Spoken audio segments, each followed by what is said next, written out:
नमस्कार। लोकसभा चुनाव 2024 में एनडीए ने जैसी उम्मीद की जा सकती थी वैसा प्रदर्शन नहीं किया, लेकिन इसके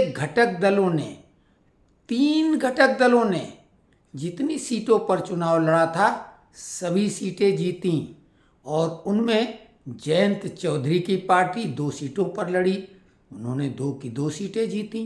पवन कल्याण आंध्र प्रदेश में 2 सीटों पर लड़े, दोनों जीती। लेकिन बिहार में चिराग पासवान की एलजेपी 5 सीटों पर लड़ी और 5 की 5 सीटें उन्होंने जीत ली। इस तरह से इस चुनाव में Chirag Paswan super duper star बने, स्टार नेता। तो चिराग पासवान जो सुपर हिट साबित हुए नेतागिरी के क्षेत्र में और कैबिनेट मिनिस्टर बन गए हैं, कैबिनेट मिनिस्टर की उन्होंने शपथ ले ली है। तो चिराग पासवान नेता नहीं अभिनेता बनना चाहते थे और बनना क्या चाहते थे, बन भी गए। 2011 में चिराग पासवान मिले न मिले फिल्म में अभिनेता के रूप में आए। उस फिल्म के वो नायक थे और उनकी नायिका थी मशहूर अभिनेत्री कंगना रनावत, साथ में पूनम ढिल्लन थी। हालांकि फिल्म सुपर डुपर फ्लॉप रही। इसके बाद चिराग पासवान का मोह भंग हो गया और उन्होंने वो ग्लैमर की दुनिया को छोड़ा, साथ में अभी शब्द भी वहाँ छोड़ दिया और नेता शब्द अपने साथ लेके अपनी पिता की पार्टी में लग गए और वो सफल भी हुए।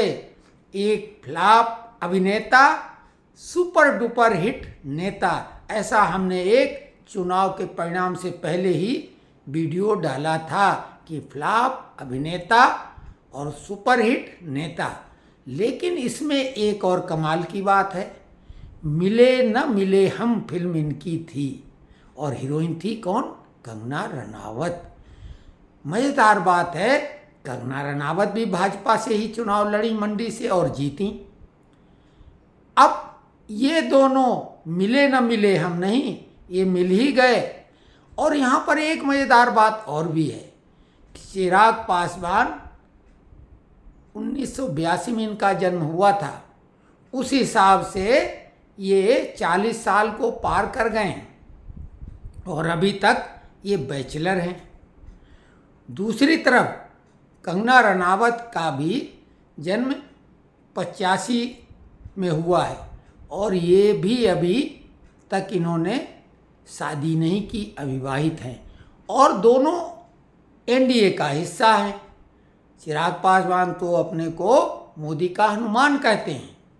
पूनम ढिल्लन भी भाजपा में पहली बार सांसद जरूर बनी है, लेकिन बेहद चर्चित रही हैं और भाजपा की विचारधारा की कट्टर समर्थक और पोषक रही हैं।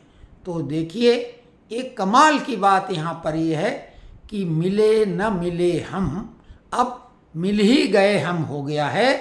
ये फिल्म में जो नेता के बजाय अभिनेता थे और अभिनेत्री थी, तो वो अब नेता बन गए, वो नेत्री बन गई। क्योंकि कंगना रनावत ने भी ये घोषणा पहले ही कर दी थी कि अगर वो चुनाव जीत जाएंगी तो फिल्मी दुनिया छोड़ देंगी। और चिराग पासवान तो 2011 में ही फिल्म रिलीज़ के बाद जब वो फ्लॉप हो गई तो उन्होंने छोड़ ही दी थी। तो अब ये दोनों संसद भवन में, नई संसद में ये मिलेंगे। तो ये जानकारी आपको कैसी लगी कमेंट्स बॉक्स में लिखें और अगर पसंद आया हो तो चैनल को सब्सक्राइब भी करें।